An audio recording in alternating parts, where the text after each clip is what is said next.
19 h à Kinshasa, mesdames et messieurs, bienvenue dans ce journal dont voici les grandes lignes.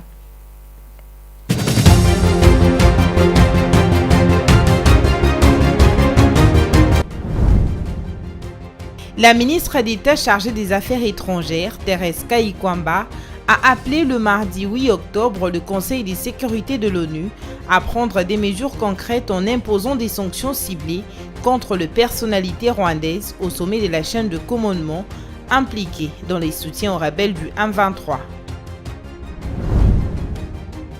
2393 personnes sont attendues à la première phase de la campagne de vaccination contre le Mpox dans la zone de santé de Yakusu, territoire d'Issangi, province de Lachopo, dans le nord-est de la République démocratique du Congo. 3 hauts magistrats de la Cour d'appel de la province du Haut-Lomami, dans le sud-ouest de la République démocratique du Congo, ont été condamnés à des peines allant de 5 à 7 ans pour corruption. Peine prononcée dans la nuit du lundi 7 au mardi 8 octobre par la Cour de cassation.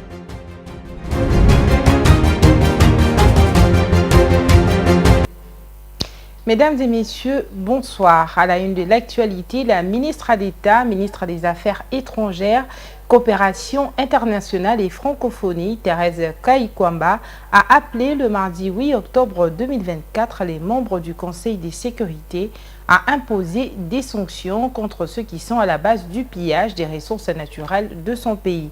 Elle a lancé cet appel en marge de l'examen du rapport semestriel de l'envoyé spécial du secrétaire général pour la région des Grands Lacs, Wang Xia, sur la mise en œuvre du cadre de paix, de sécurité et de la coopération pour la RDC et la région. Suivez cet extrait choisi par Vini Gali Junior. Madame la Présidente, la situation sur le terrain est alarmante et les chiffres du désastre humanitaire dans l'est de mon pays sont accablants. Près de 7 millions de Congolais sont actuellement déplacés, vivant dans des conditions de dénuement total, faisant de la RDC le pays avec la plus grande population de déplacés internes au monde. Le rapport de votre groupe d'experts confirme la présence de plus de 4000 soldats des forces de défense rwandaises sur le sol congolais, dépassant les effectifs du M23. Ainsi, le Rwanda, contributeur de troupes aux Nations Unies, s'ingère impunément dans les affaires de ses voisins en violation flagrante du droit international. Cette ingérence s'accompagne d'une série de manœuvres illégitimes visant à restructurer l'administration locale dans les zones occupées, notamment à travers des nominations d'autorités coutumières imposées par le M23 et soutenues par le Rwanda. Nous appelons ce Conseil à prendre de mesures fermes en imposant des sanctions ciblées contre les individus rwandais au sommet de la chaîne de commandement impliqués dans le soutien au M23. Les rapports que nous avons tous sous les yeux mettent en lumière leur rôle direct dans les attaques contre le territoire congolais, y compris sur des camps de déplacés internes et leur coordination avec des groupes armés. Nous demandons donc que ces sanctions incluent des interdictions de voyage, des gels d'avoirs et des mesures économiques, afin de mettre un terme à cette ingérence déstabilisatrice qui menace la paix et la sécurité régionale. Le Conseil de sécurité doit réaffirmer avec force les principes fondamentaux qui constituent le socle de notre patrimoine du multilatéralisme: la justice, la redevabilité et la paix. Parlons à présent de l'inauguration, le mardi 8 octobre 2024 à Kinshasa, du nouveau bâtiment administratif de l'Inspection générale des finances, IGF, dans la commune de La Gombe. C'est le président de la République, Félix-Antoine Tshisekedi, qui est venu couper le ruban symbolique de cet imposant immeuble de 9 niveaux, composé de 142 locaux, dont des bureaux, des salles de conférence et de monitoring.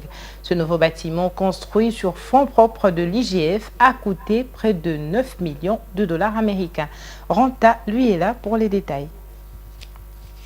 C'est un imposant bâtiment de 9 étages qui est sorti de terre juste à l'entrée de la concession de l'Inspection générale des finances sur l'avenue des Forces armées, l'ex-haut commandement, dans la commune de La Gombe, au nord de la capitale. On y trouve 142 locaux construit sur une superficie de 7587 mètres carrés. Les bureaux portent les noms des anciens inspecteurs généraux, chefs de service prédécesseurs de Jules Alinguete Key, l'actuel inspecteur général et chef de service de l'IGF. Pour marquer son soutien au travail abattu par l'inspection générale des finances dans la lutte contre la corruption en RDC, Félix Tshisekedi a coupé les rubans symboliques de ce nouveau bâtiment. Un réconfort pour Jules Alinguete.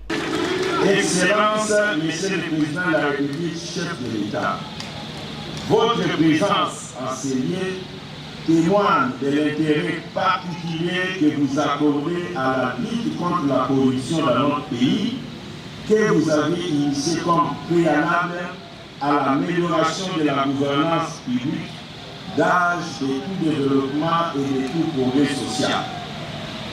Pour la communauté de l'inspection générale des finances, cette présence traduit en plus la manifestation de votre soutien permanent pour le travail difficile et par moments périlleux qu'accomplissent les inspecteurs des finances pour matérialiser votre vision de la bonne gouvernance. Ce nouveau bâtiment de l'inspection générale des finances est construit sur fonds propres de cette institution qui opère sous l'autorité directe du président de la République. Isaac Kazadi, le responsable de la société de construction, a déroulé la fiche technique. Le responsable de la société de construction en a déroulé la fiche technique. Je voudrais également, en mon nom personnel et au nom de toute mon équipe, témoigner ma gratitude aux autorités de la République démocratique du Congo ici présentes pour toutes les marques d'attention à cette cérémonie. L'occasion qui nous est offerte résulte de l'engagement et du travail acharné de dizaines et de dizaines de personnes, dont 80% de la main-d'œuvre congolaise, auxquelles je voudrais présenter mes vives félicitations et mes sincères remerciements. Il m'est impossible d'énumérer ici nommément tous les acteurs ayant pris part à la réalisation et à la réussite de ce projet.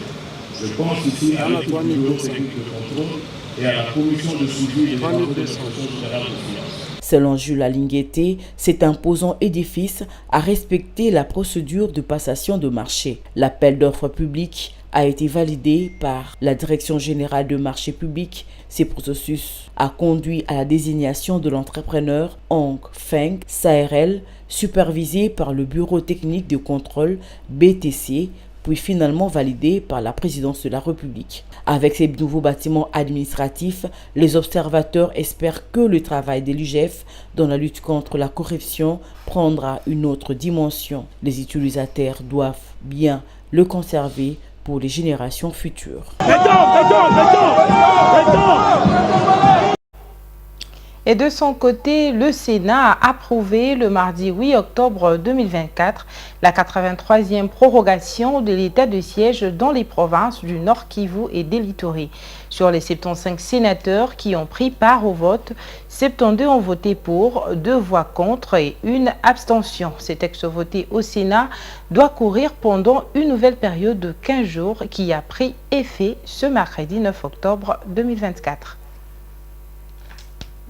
Après l'Assemblée nationale, le Sénat a à son tour voté le mardi la prorogation de l'état de siège pour la 83e fois dans les provinces du Nord Kivu et de l'Ituri. Sur les 109 membres que compte la Chambre haute du Parlement, 75 sénateurs ont pris part au vote avec 72 voix favorables, 2 contre et 1 abstention. Le projet de loi sera désormais transmis au président de la République, Félix Tshisekedi, pour promulgation. Cette mesure d'exception instaurée depuis mai 2021 survient dans un contexte de recrudescence des activités des groupes armés, notamment les terroristes du M23 et autres forces négatives. Dans sa correspondance justifiant cette énième prolongation, le président Tshisekedi a souligné que l'idéal de paix n'est pas encore atteint. Le combat pour la paix et la sécurité dans l'est du pays se poursuit. Nos forces de défense et de sécurité ont besoin de plus de temps pour neutraliser les ennemis de la paix, a-t-il insisté. Le vice-premier ministre, ministre de l'Intérieur et décentralisation, Jacquemain Tchabani, qui a présenté ces projets de loi, a également rappelé que le gouvernement évalue régulièrement la situation sécuritaire dans la région. Ainsi, les sénateurs Lungepo demandent la négociation directe du gouvernement avec les parrains des groupes rebelles M23 et AFC qui opèrent sur le sol congolais. Quant au président du Sénat, Samalou Kondé, il a exhorté les sénateurs à soutenir les efforts du président Tshisekedi dans sa diplomatie agissante pour mettre fin à cette guerre d'agression. Selon lui, la coopération diplomatique avec les États voisins est cruciale pour éradiquer définitivement les rébellions qui gangrènent l'est du pays. Le texte de loi soumis au Sénat comporte 3 articles. Le premier autorise la prorogation, le second abroge des dispositions antérieures et le troisième stipule son entrée en vigueur dès le 9 octobre 2024 à l'expiration de la précédente prorogation. Je l'ai annoncé dans les titres de ce journal, 3 hauts magistrats de la Cour d'appel de Kamina, dans la province du Haut-Lomami, ont été condamnés à 7 ans de servitude pénale. Ces 3 hauts magistrats ont été reconnus coupables de corruption, concussion et blanchiment de capitaux et écopent chacun d'une peine de 7 ans de prison ferme ainsi que de lourdes amendes. Suivez. 3 de 6 prévenus étaient sur les bancs des accusés au cours de cette audience publique tenue à la Cour de cassation. 2 hauts magistrats ont comparu devant la Cour. Il s'agit de Tombola Emmanuel et Nicolas Ochudi Asanga, respectivement président et conseiller à la Cour d'appel de Kamina dans le Haut-Lomami, ainsi qu'un chauffeur de moto d'Inangangandu Prince. Ils ont été accusés d'avoir reçu une somme d'argent à partager entre eux dans une affaire d'un chef de la chefferie de Moseka qui a été suspendu par le gouverneur mais réhabilité par la justice. D'autres prévenus, dont le juge Kimbambi Swala Moïse, l'avocat Kassongo Mukanza Jires et Kabila Kabalandoulou, n'ont pas été appréhendés et sont en fuite. Après 3 audiences consécutives au cours desquelles les faits ont été instruits, l'audience du lundi 7 octobre était consacrée au réquisitoire et à la plaidoirie. Dans son réquisitoire, le ministère public, Sylvain Kalui Lamoine, procureur général près la Cour d'appel de Kinshasa Matete, a demandé à la Cour de reconnaître le grief mis à charge des prévenus poursuivis pour corruption, blanchiment de capitaux et concussion. Dit établi en concours matériel les infractions de corruption et de blanchiment de capitaux à charge des prévenus Tombola Emmanuel, Kimba Minswala Moïse et Ochudi Asanga Nicolas. Condamne les prévenus Tombola Emmanuel à 7 ans de servitude pénale principale et aux amendes de 100 000 $ américains et 200 000 francs congolais constants. La confiscation au profit de l'État congolais de la somme de 70 000 $ américains fixe à 3 mois de servitude pénale subsidiaire en cas de non-paiement chacun de l'amende dans les délais légaux. La Cour a ainsi jugé et prononcé.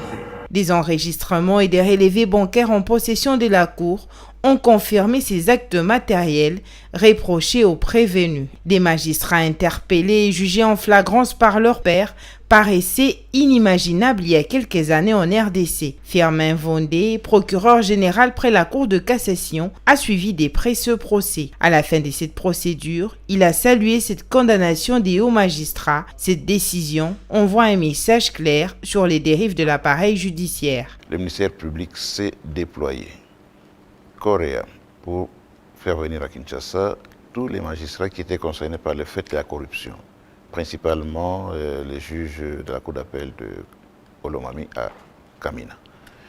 Aujourd'hui, le verdict est tombé. La forte peine de 7 ans de servitude pénale principale, accouplées aux peines complémentaires.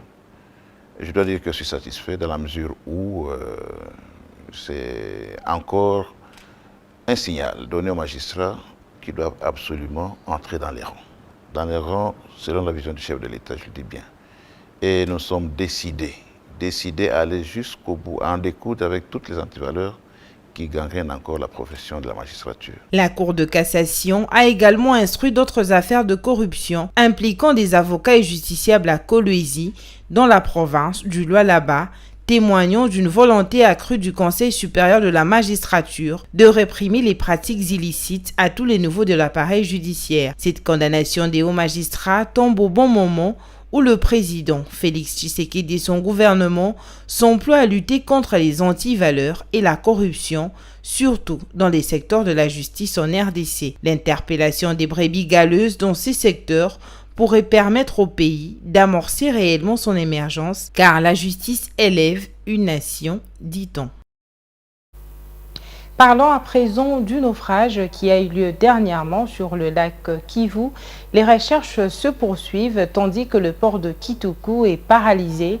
Le gouvernement congolais a suspendu le trafic entre Goma et Minova depuis le tragique naufrage du bateau MV Merdi le 3 octobre dernier qui a fait entre 30 et 60 victimes selon des sources.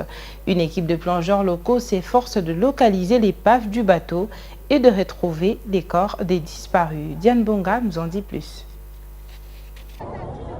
Le bilan provisoire de ces naufrages est des 34 morts, 80 rescapés et plusieurs disparus dont le nombre n'est pas connu. Les coordinations de la société civile de Minova et des Funinshanga dans le Massissi ont déclaré avoir identifié 163 disparus. Selon la société civile, le manque de rigueur dans la gestion de la liste d'embarcation et l'indifférence des autorités auraient contribué à cette tragédie. Sous pression, les autorités devraient envisager de mettre en place des solutions durables pour garantir la sécurité de voyageurs. Les gilets de sauvetage risquent d'être obligatoires pour naviguer sur le lac, ce qui complique l'approvisionnement en denrées alimentaires pour les commerçants en pirogue qui ne s'y sont pas équipés. Selon plusieurs sources, la première victime pourrait être inhumée ce mercredi à Minova, à la limite entre la province du Nord Kivu et du Sud Kivu. Changeons de chapitre à présent pour parler santé. Le gouverneur de la province de la Chopo, Paulin Lindongolia, a présidé la cérémonie du lancement de la campagne de vaccination contre le Mpox le 7 octobre à Yakusu, localité située à 25 km de Kisangani en aval du fleuve Congo. Yakusu a été choisi en raison du taux très élevé de mortalité constaté dans cette entité administrative de la province de la Chopo. Jusqu'au mois d'août de cette année, 176 cas suspects de Mpox ont été constatés dans la zone de santé de Yakusu, la zone la plus touchée de la province. Laetitia Moulalou pour les détails. Dans la province de la Chopo, le contexte épidémiologique actuel est marqué par la menace de l'émergence de l'épidémie de Mpox, avec plusieurs cas confirmés dans 22 zones de santé sur les 23 que compte cette province. Le Mpox se transmet par contact étroit entre les individus. Un individu peut aussi attraper cette maladie par le contact avec un animal infecté, notamment certaines espèces de singes ou des rongeurs terrestres. Une autre voie de contamination est par la consommation de la viande mal cuite. Parmi les symptômes de la Mpox, on note la manifestation dans les 5 à 21 jours, la fièvre qui atteint 38 degrés Celsius, les maux de tête, une fatigue intense et des lésions sur la peau, une éruption cutanée qui peut durer 2 à 4 semaines. Pour la représentante du bureau de l'UNICEF dans la Chopo, l'objectif de cette campagne de vaccination est de stopper l'épidémie dans la province de la Chopo, en particulier et en République démocratique du Congo de façon générale. Le gouvernement congolais a décidé cette fois-ci de vacciner des personnes à risque, notamment le personnel de santé et les professionnels, les chasseurs et les éleveurs qui sont en contact avec les animaux, pour ne citer que cela. Retenez que cette vaccination qui se déroule dans la zone de santé de Yakusu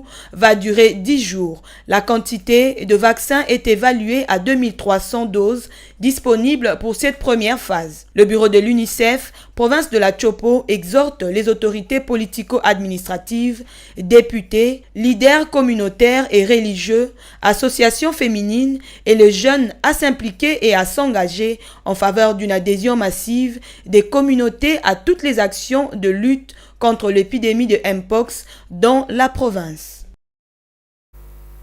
Et dans le reste de l'actualité, en soutien à l'auteur franco-camerounais Charles Onana, les Congolais s'y sont mobilisés le mardi 8 octobre 2024 sur la place des Évolués dans la commune de La Gombe au nord de Kinshasa, capitale de la RDC.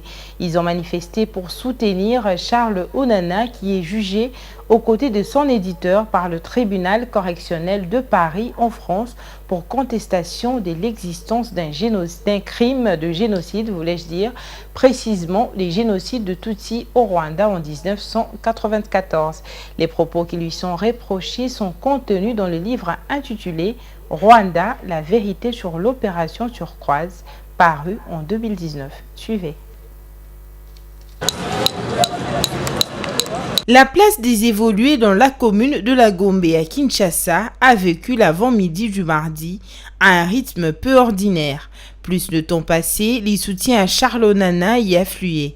Hommes, femmes, jeunes garçons et filles ont arboré des t-shirts blancs portant des messages de réconfort à l'auteur franco-camerounais Charles Onana, connu aussi pour son célèbre ouvrage Holocauste au Congo, l'omerta de la communauté internationale, écrit pour dénoncer le massacre de plus de 8 millions de morts et plus de 500 000 femmes violées dans l'est de la RDC. Freddy Mulumba, président de l'association Conscience nationale congolaise, n'a pas caché son soutien à Charles Onana.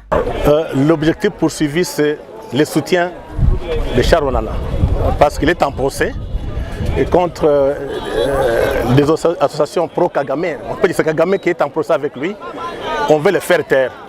Donc si nous, Congolais, nous Africains, nous ne faisons rien, l'Afrique et les Congolais se passent des moments difficiles. Et tous les travaux de Charles Onana risquent d'être remis en cause.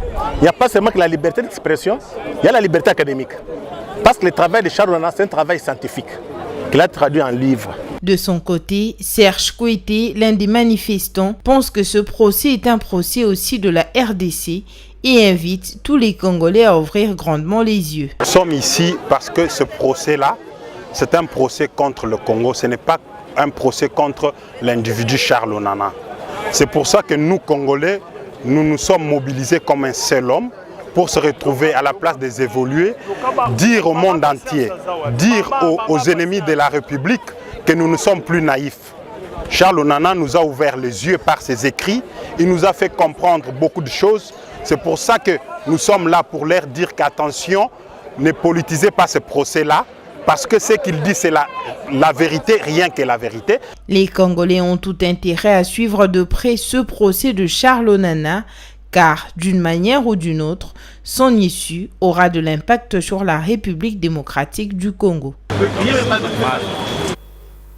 Et ce mercredi 9 octobre 2024, Mondico Holding lance l'opération de son service Biocar dans la capitale de Kinshasa. Cette initiative menée par la CEO Julia Luonga Mamba vise à lutter contre la pauvreté chez les jeunes et à améliorer le service de transport en RDC. Un reportage de Meshak Lofaka et Deo Chilombo. Chose promise, chose due. Après la réception des véhicules, le recrutement des chauffeurs ainsi que les captures et signatures des contrats, la société Mondico Holding a officiellement lancé l'opération de son service Biocar dans la capitale de Kinshasa. Cette initiative menée par la CEO Julia Luonga vise à lutter contre la pauvreté chez les jeunes et améliorer les services de transport en RDC. Tout a commencé par une réflexion sur la situation actuelle de Kinshasa et le manque d'emploi chez les jeunes. Suite à ces profondes réflexions, Madame Julia Luonga entre dans la vision du chef de l'État Félix Tshisekedi en mettant en place un service de transport sûr et professionnel. Julia Luonga s'engage à offrir des services de transport efficaces et fiables, contribuant ainsi à la mobilité urbaine et au développement économique de Kinshasa. Fervente défenseuse de l'emploi et de la lutte contre le chômage, s'aligne parfaitement à la vision du président de la République. Elle travaille sans relâche pour soutenir la jeunesse congolaise et créer des opportunités d'emploi durables. Cette initiative de Mandico Holding est une preuve concrète de l'engagement de l'entreprise à contribuer au développement économique et social du pays tout en offrant de perspectives d'avenir et prometteuses à la jeunesse. Et au Mozambique, près de 17 millions d'électeurs se sont rendus dans les urnes ce mercredi 9 octobre au Mozambique pour élire le prochain président ainsi que 250 membres du Parlement et des assemblées provinciales. 4 candidats ont fait campagne pour apporter des changements dans le pays dont la population subit les conséquences de l'insurrection djihadiste qui opère dans le nord et des conditions climatiques extrêmes telles que les inondations et la sécheresse. Suivez. Plus de 1,3 million de personnes ont été forcées de fuir leur foyer à cause de l'insurrection, tandis que des milliers d'autres ont été confrontés à des graves pénuries alimentaires dues à la sécheresse. Nous espérons un nouvel avenir, un avenir meilleur. Nous voulons sortir des phases que nous avons déjà traversées. Nous voulons que le nouveau gouvernement apporte le succès. Les Fronts pour la libération du Mozambique ou Frélimo au pouvoir depuis l'indépendance du pays a désigné l'ancien présentateur des télé et de radio Daniel Chapo comme candidat. Selon les observateurs, sa vraie menace est les candidats indépendants Venancio Modlane, ancien candidat du parti d'opposition historique la Renamo, qui est populaire auprès de la jeunesse mozambicaine. Si le président élu crée les meilleures conditions que nous demandons depuis longtemps, je pense que les gens seront très heureux. Osufo Momad est l'un des candidats désignés par la Renamo. Lutero Simango représente le mouvement démocratique du Mozambique MDM, la troisième force politique du pays. Cette journée des scrutins met un terme à 45 jours de campagne. Elle cristallise également l'inquiétude de Mozambicains qui espèrent des élections transparentes. Les élections locales qui s'y sont tenues au Mozambique il y a un an ont été entachées d'allégations de fraude et des trucages de vote, déclenchant de violentes manifestations dans la capitale Maputo et dans les environs. Et un mot de sport dans ce journal, le sélectionneur de l'équipe nationale congolaise, Sébastien Desabre, se présentait ce mercredi 9 octobre 2024 à la traditionnelle conférence de presse d'avant-match, au cours de laquelle il a évoqué l'état de forme tant mentale que physique de son groupe avant d'affronter la Tanzanie pour la première manche prévue ce jeudi 10 octobre au Stade de Martyrs pour la 3e journée des éliminatoires de la Coupe d'Afrique des Nations. Enoch Kalonji pour les détails.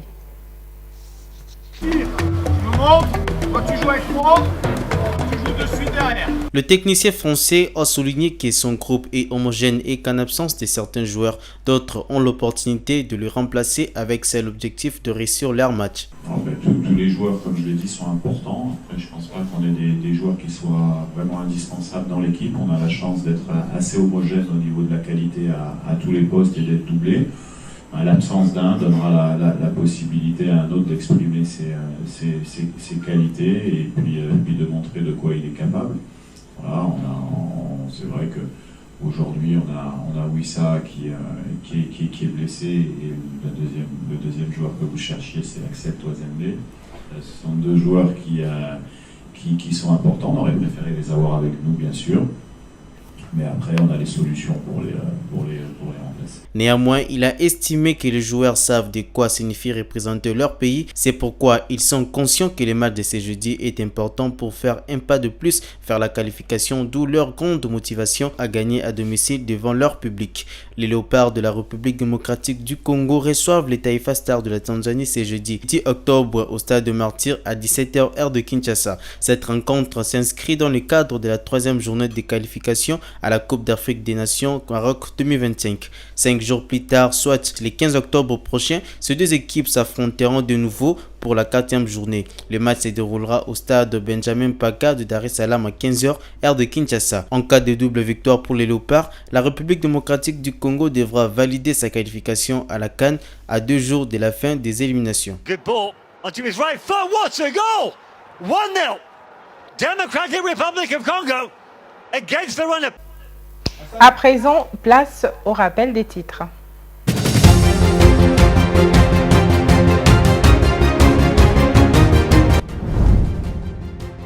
La ministre d'État chargée des Affaires étrangères, Thérèse Kayi-Kwamba, a appelé le mardi 8 octobre le Conseil de sécurité de l'ONU à prendre des mesures concrètes en imposant des sanctions ciblées contre les personnalités rwandaises au sommet de la chaîne de commandement impliquées dans les soutiens aux rebelles du M23. 2393 personnes sont attendues à la première phase de la campagne de vaccination contre le Mpox dans la zone de santé de Yakusu, territoire d'Issangi, province de Lachopo, dans le nord-est de la République démocratique du Congo. 3 hauts magistrats de la Cour d'appel de la province du Olomami, dans le sud-ouest de la République démocratique du Congo, ont été condamnés à des peines allant de 5 à 7 ans pour corruption. Peine prononcée dans la nuit du lundi 7 au mardi 8 octobre par la Cour de cassation.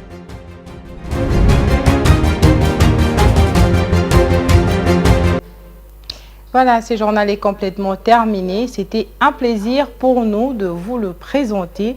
Retrouvez la prochaine grande édition demain à 19h. D'ici là, bonne suite de programmes sur nos antennes. Bonsoir chez vous.